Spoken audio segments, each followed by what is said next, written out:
I'll pass the fortune over to him. The kid will look, think and act like Simon Starkweather. He could conceivably parlay those billions into trillions by the time he is an old man. But for what purpose? To leave it to another clone and another? When will it end? When there's a Simon Starkweather with enough money and power to rule the world? We didn't discuss it, but you may well be right. I can't believe you condone such madness. Oh, I can see why she would. Miss Van Zandt and the Collins girl will live like billionaires themselves off Mr. Starkweather's money. Money that should have gone to us and his family. Guess you'll get rich too since you're part of this scheme. Not me. I did the job I was paid to do. I'll take my very generous cheque and go home. Frankly, I couldn't care less if the boss's science fiction experiment pays off or not. You should be ashamed. You should all be ashamed. I believe you've made your feelings quite clear enough, ladies.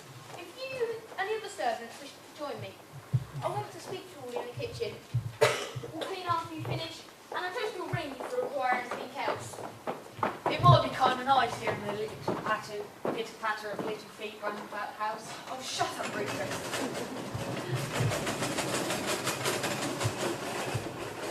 Kathy and I will retire to my room. You might as well begin typing up the novel tonight. I'll direct you how to put everything into proper legal terms. Sure, Lois. Sooner it's finished and signed, the better. Hey, wait a minute. How will all the earth if I will have a baby? I can do as well as she can. You may start with blood kid ruler. It will be proper. I guess it would be kind of tacky. Proper? You're about to conduct an experiment that makes Frankenstein look like an amateur, and you're worried about proper? Cool it, kid. Before you burst a blood vessel. Mr. Starkweather's made up his mind, and I get the feeling whatever that old man wants, he gets. Succinctly put, Miss Davies. Kathy? I'll go upstairs and pack. Once I witness the signing of the new will tomorrow, I have no reason to hang around. Night. We were robbed. We were? Yes, Mother. Great Uncle Simon dangled a fortune in front of our noses, and then he snatched it away. That was mean. Mean? The man's a monster. Didn't you see the evil glint in his eye? He enjoyed pulling the rug right out from under our feet. At least he's leaving our 50,000. To him, it's no more than tossing a penny to a beggar. And he's only doing it to keep us from breaking the new will. You heard him. Yeah. I wish he was dead. I wish the old goat would drop dead tonight. You're certain right. If Uncle Simon did die tonight, then we'd all get our money, wouldn't we, my dears? Would anyone care for a game of bridge?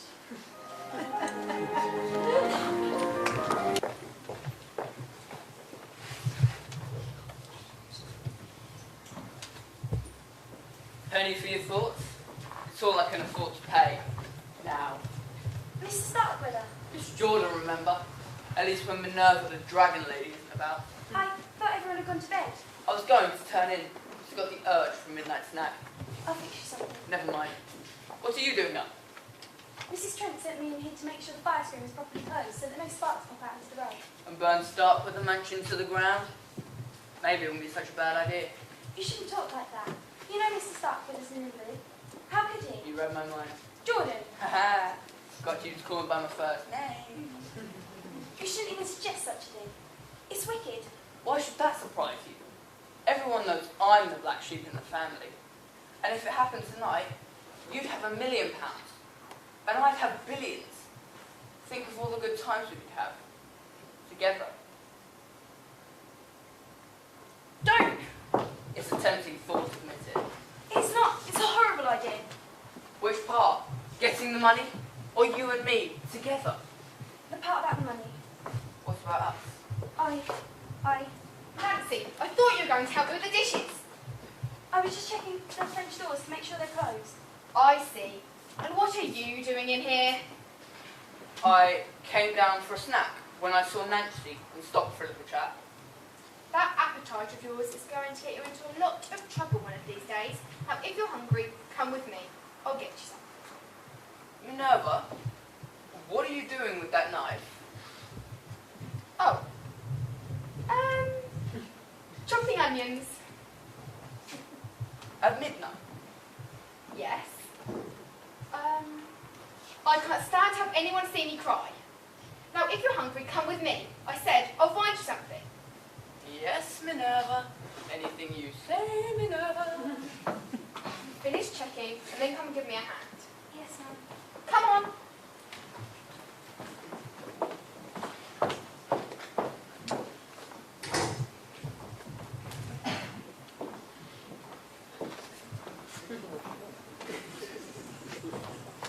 Rufus, I thought I heard someone down there, It was just me.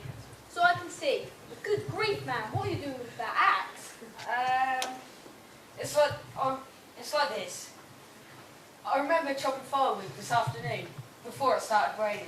I didn't put the axe back in the shed, so I thought I'd bring it into the house and dry it off so it don't rust. That's fine. But why did you bring it into the living room? Besides, how many times do I have to tell you? Use the back door! As many times as you want. I ain't counting. I swear, Rufus, you're the death of me yet. Go on into the kitchen and have Mrs. Trent give you a towel. I ain't wet. It could rain. I know that, to dry the axe. Oh, alright. The back door. If that man had a brain, he'd be dangerous. I heard that.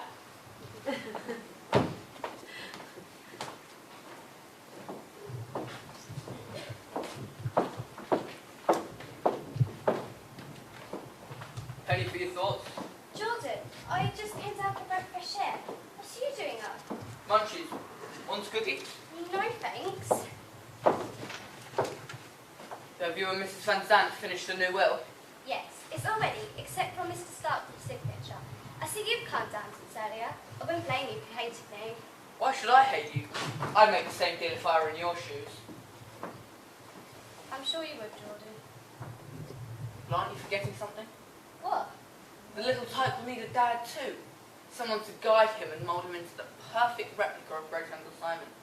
A heartless, money-making machine. You think so? I know so.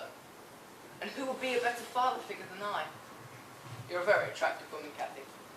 We can mix business with pleasure. Take your homey hands off of me. What? You're getting cookie crumbs on my dress. And by the way, forget it. If I decide little Simon needs a father after he's born, I'll pick a suitable husband then. I don't know who it'll be. It won't be a sleazy, money-hungry cyborg like you, Jordan. I could kill you, you witch! I wouldn't try if I was you, not with a detective in the house.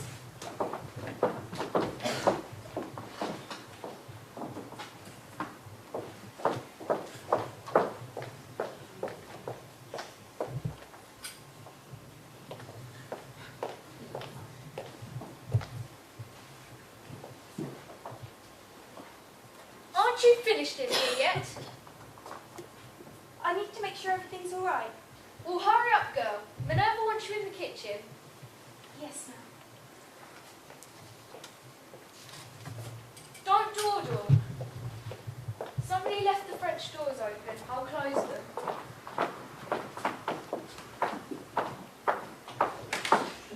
Miss Thompson! Mrs. Trent, you getting a bit brave? I suppose I should be grateful you didn't shoot me. What on earth are you doing roaming the house in the middle of the night with a gun in your hand? I couldn't sleep, so I thought I'd clean it. I was going to the kitchen for some oil. Well, I doubt if you'll find what you need in there, unless you want to rob it with butter. Do you often carry that thing around with I you? take it everywhere I go. Daddy came to a crack shop when I was 10. Go careful, careful. Well, I don't think you have anything to worry about at start for this mansion. It's miles from the nearest town. Nobody ever comes out this way. You've never had burglary or a prowler? No. You know, since Greg Simons was sick and all, it's when somebody had tried to steal something. It was bedroom being on ground floor. Anybody could just break most French doors and walk to his room and do who knows what. Like shoot him. Well, it could happen, as terrible that thought is. In this condition, how do you defend themselves? He could sick nurse withers on them. That should frighten away any intruders. Oh, you're awful. But you know what? I don't want to tangle with a woman. Where does she sleep? In the room beyond Mr. Starkfeather's, so she can hear him in the night if he rings his bell for her. Let's see. If I remember correctly, my mum brought me here when I was a little girl.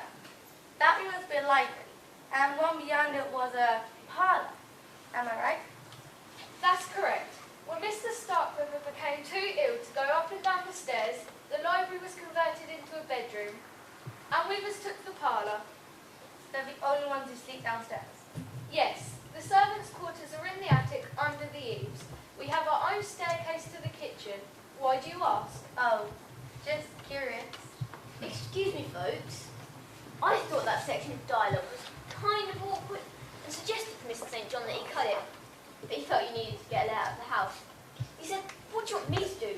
Put a blueprint of stock with a mansion in the programme, which I thought was kind of rude. He insisted I left it in, so I did. But I wanted you to know it's a bad piece of writing and I tried to correct it. Sorry for the interruption. Continue. I want you to know that if you do that again, you'll have to bring that script up on this stage and play Trent yourself. Sorry. Sorry. Oh, great. We showed your nerve. Oh, where are we?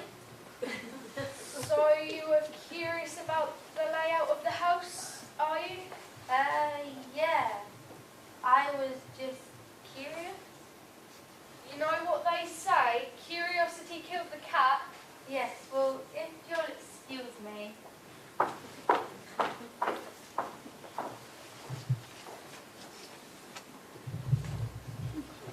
Wouldn't it be ironic if someone did break in tonight, of all nights, and...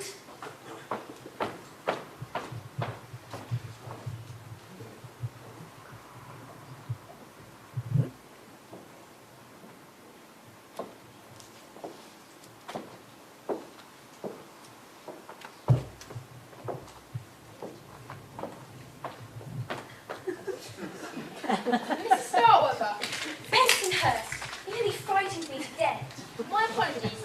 Might I ask what kind of pills you've distributed around the room? Digitalis, for my heart condition. Maybe I should take it too. Digitalis? Don't they speed up one's heart rate? Oh yes, my little heart is just pumping away. Perhaps a single dosage will be sufficient. I assume an overdosage could be fatal. Extremely fatal. Or am I just being redundant? I suppose fatal is fatal, just like dead is dead. Don't you agree? Completely. One cannot be deader than someone else. Dead longer, perhaps, but that is the only comparison for that word that comes to mind. Might I inquire where you brought the medication into the living room? Oh, yes. Why did I bring them in here? Oh, I came to show them to Miss Withers. To see if she had any, free samples of digitalis she didn't need, with her medical connections, you know. But it looked as if the bottle was already full. Oh, yes, but, it never hurts to plan ahead. I'd better pick them up. Allow me to assist you. Bensonhurst, can I ask you something? Be my guest. Why are you carrying a wrench? A wrench? Well, you see, I happen to remember Miss Withers mentioned she thought about on the gas heater in Mrs. Starkweather's room was a little loose, so I thought I'd give her an extra turn or two. How mechanical of you. We wouldn't want any of that gas, getting into his room, would we? Necessarily not, but first things first, shall we? Miss Withers. Oh, Mrs. Starkweather, what are you doing on the floor with Bensonhurst? Picking up my spilled pills. Watch where you put your feet, my dear. Both of them. I assume Mr. Starkweather has required an injection. Is there a problem? Nothing I can't handle. His lungs seem to be somewhat congested. So I took him from his wheelchair. So I took him from his bed and sat him in his wheelchair. He could breathe easier in an upright position. Then I gave him an injection of steroids to open up his bronchial passages. My. Where would Uncle Simon be without you? Dead.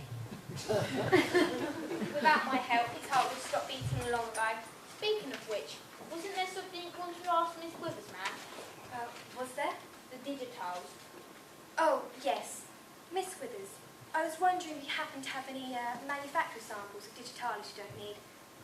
I have a heart condition and I like to keep a supply handy. I can see why you would. Yours tend to run out, don't they? I'm sorry, Mrs. Starkweather, but I'm fresh out with spare drugs. Your uncle requires every pill he's got to keep him going. Oh, then I'd better pick them up. Will you help us, my dear? I suppose. anybody play? Oh, Miss Davies, you were picking up my spilled pills. Is that it? I thought you were holding a tiny little marble tournament. I'll pass. Let me give these, Mrs. Starkweather. I really must return to my duties. And here are mine. Oh, thank you. Thank you from the bottom of my heart, if you'll excuse me. Miss Withers, how's the boss? Bossy. He sent me for a pitcher of fresh drinking water. If I'm not back in a minute, he'll start from his bell for me. See what I mean? I'll be right there, Mrs. Starkweather. I gather he rings for you a lot. Incessantly. When he stopped ringing, oh no, he's kicked the bucket. Excuse me. Spoken like a true member of the medical profession. Bensonhurst, what's with the wrench?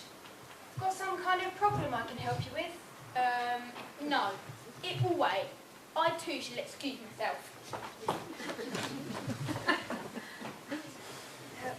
Well, You're up kind of late, Mrs. Starkweather.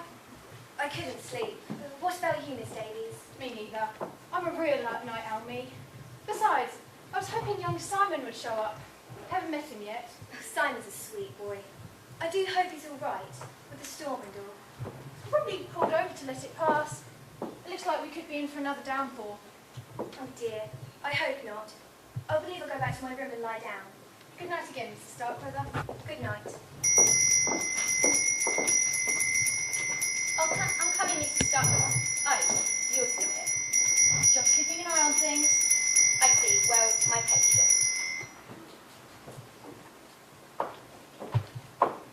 You up to, Miss Davies? Yeah, and I'm not the only one. There seems to be more traffic passing through Starkweather Mansion at midnight than goes down the M25 at rush hour. I know what you mean. I've been hearing footsteps going past the note door all evening. I'm not surprised though. We could have guessed that this Starkweather's announcement would have given us an heirs a sleepless night or two. Between you and me, Mrs. Van Zandt, this cloning business, how do you feel about it? I'm a lawyer, Miss Davies. I'm made to think, not to feel. Can Mr. Starkweather be cloned? Definitely. There's no doubt the technology exists. Should he be cloned? Well, let's just say, I wouldn't want to be the first to return nature by creating another Lois Van Zandt. Me too. I'm a simple woman. I've got enough to deal with in one lifetime. The sooner we get this signing over and done with, and I get back to the real world, the better. The new will is finished. Miss Starkweather can sign it first thing in the morning. The old boy's still awake. His nurse was in here a minute ago. I heard him ringing his bell for her. Well, in that case, there's no reason I can't sign it now. Me too. Everyone in this house is really tense. I know I'll feel better once the boss's plan is a done deal. I'll go up to my room and get the will. You let Miss Starkweather know. We'll take care of it.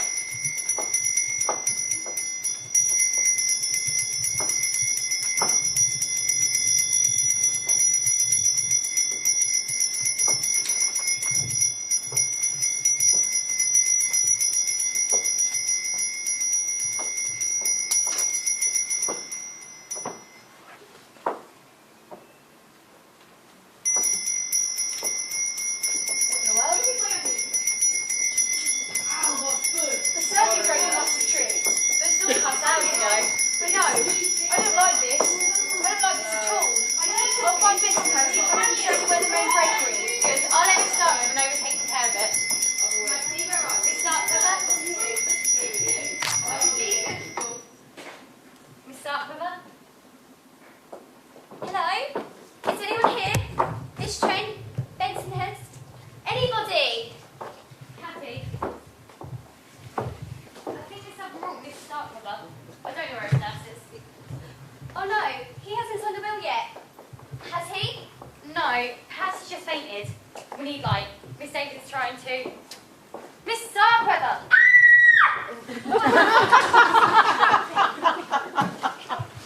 It's Mr. Starkweather. Help him. I heard a scream. He's dead. Someone put the blood pressure cuff around his neck and pumped it to the maximum. 300 millimetres of mercury. Miss Stark has been strangled to death. Poor Mr. Starkweather. Who could have done such a thing? Give me a break. I'd say you and nearly everyone else in this room and up there on the top 10 list. Me? Let me check the body.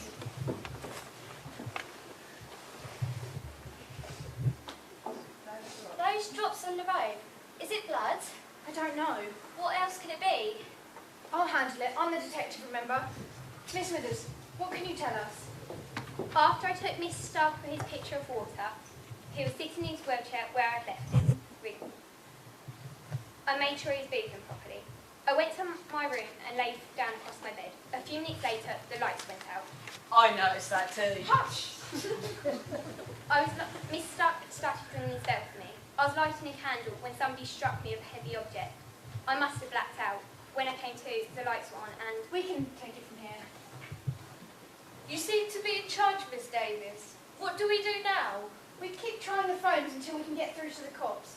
If the phone lines aren't up by morning, someone will have to drive into town and report there's been a murder at Starkweather Mansion. Murder?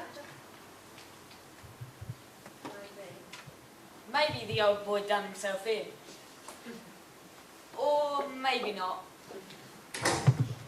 Young Mrs. Simon, you made it. And oh boy, have we got a surprise for you.